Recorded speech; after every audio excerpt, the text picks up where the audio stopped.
Hay algo que hizo bien Dragon Ball Super en su momento y también en la actualidad fue incluir a deidades realmente poderosas. En Dragon Ball siempre han habido deidades, las cuales han servido en ocasiones para ser los maestros de los protagonistas. Aunque a día de hoy sigue siendo así, los dioses en Dragon Ball Super cumplen con un gran estereotipo que es ser incalculablemente fuertes. En el pedestal divino de Dragon Ball Super se incluyeron nada menos que 3 tipos de deidades principales que funcionan como pilar fundamental del ecosistema existencial del mismo: los dioses de la destrucción, los ángeles y el rey del todo. Son dioses que, a diferencia de los anteriores mostrados en el manga, sí que poseen un poder a la altura de su reputación, siendo inalcanzables o prácticamente inalcanzables para cualquier mortal por más poderoso que este sea. Tengan en cuenta que su poder es tan grande que ni siquiera tienen que andar mostrándolo constantemente. De hecho, las veces que lo han hecho son bastante pocas, pero han servido de sobra para darnos a entender que no es poca cosa. En este video en particular busco mostrarles cuáles han sido esas demostraciones de poder para así tener una idea clara de a dónde podrían llegar. Con eso dicho, aquí están las 5 veces que los dioses de Dragon Ball Super demostraron su increíble poder. Comencemos. Número 5. Bills usa el poder Hakai. Ya sé, tan temprano y colocando cosas en el top que no se lo merecen. Entiendo que si hablamos de poder bruto, Bills tiene demostraciones mucho más grandes que esta. Su batalla contra Goku, en donde este ni siquiera usando una fracción de su poder le pasa por encima al Saiyajin, o más explícito aún cuando este pelea en el torneo de exhibición de Zenosama, un momento en la historia donde Bills demuestra quizá no ser el dios de la destrucción más poderoso, pero sí seguramente el más experimentado y curtido de todos. Tomando esos grandes ejemplos del dios, ¿por qué colocar como el principal aquel momento en donde elimina a Samas? Pues yo lo tengo bastante claro. Es en este preciso momento donde hubo un antes y un después en la forma de ver al dios, puesto que apreciamos a la perfección lo aterrador que este puede volverse si se toma en serio su trabajo. Encima muestra por primera vez la capacidad desintegradora del poder Hakai, poniéndola sobre la mesa como una de las técnicas más rotas jamás vistas en Dragon Ball. Bills ha tenido demostraciones de poder más extensas que esta, pero en mi apreciación la más aterradora que pudo ofrecer es haberse puesto serio y eliminar de raíz un problema antes de que este tan siquiera sucediera. Con esto dicho, pasemos al siguiente puesto.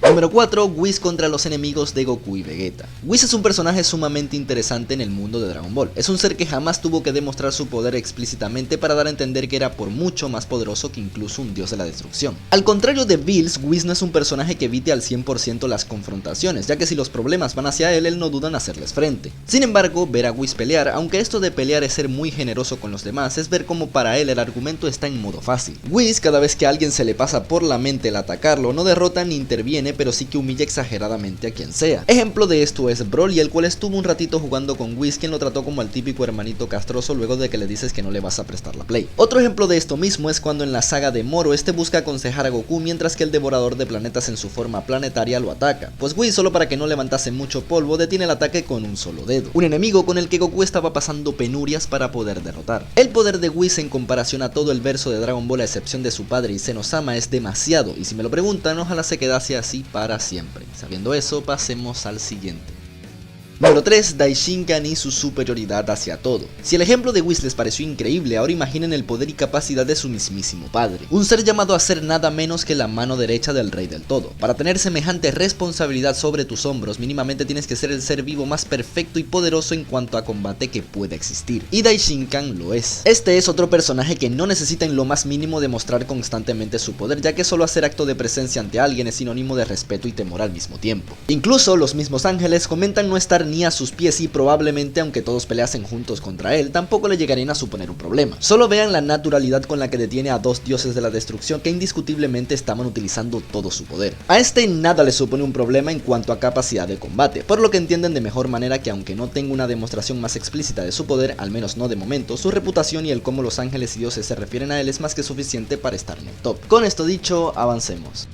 Número 2. Whis contra Bills. Whis con eso se gana 2 puestos en un mismo top, pero este en concreto es un ejemplo que no podía unir con los anteriores ya que me limitaría demasiado a resumirlo. Aquel momento en donde Whis hace gala de una pequeña parte de su poder para noquear a un Bills que estaba completamente descontrolado es una de las demostraciones más imponentes en cuanto a poder hasta el momento, y no es exagerar. Hablamos de noquear a un ser que no usó una mínima parte de su poder para estar por encima del protagonista de Dragon Ball, el cual rompió estereotipos como pelear y barrer el suelo con un Saiyajin enfurecido y vencer a Goku aun cuando este había conseguido una nueva fase. Todo eso con casi nada de su poder, para al final ser dormido por su asistente de la manera más humillante posible. Con eso Whis realmente dejó claro que tenía demasiado PODER, esencia. Es por ello que a día de hoy sigue siendo uno de mis fragmentos favoritos de todo Dragon Ball. Sabiendo eso, vamos al punto final.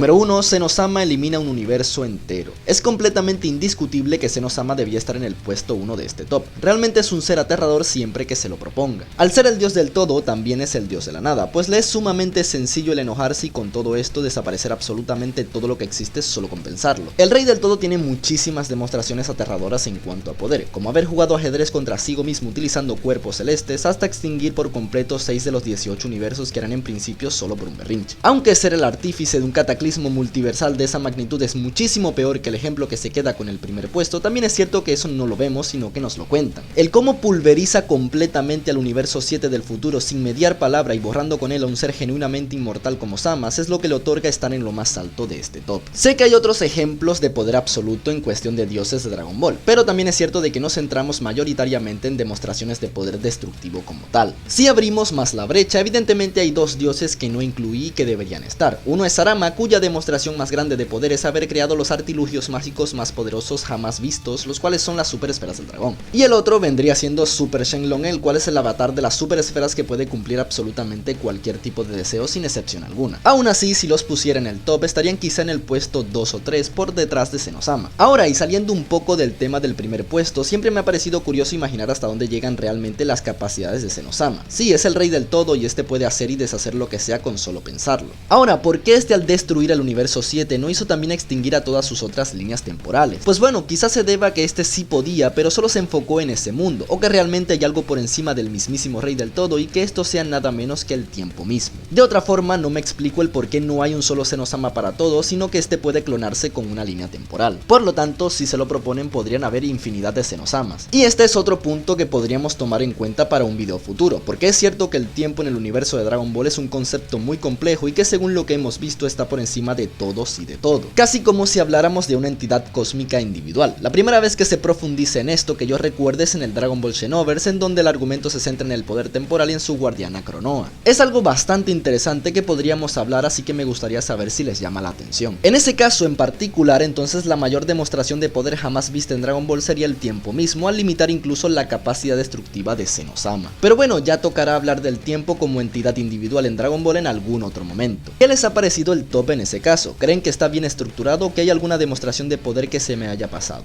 Como siempre, espero su propio top en los comentarios. De verdad y como siempre, espero que el contenido haya sido de su agrado y si fue así, ya saben que pueden dejar un pulgar arriba. Ya sin más que decir, les ha hablado Dragon Ball News y será hasta una próxima entrega.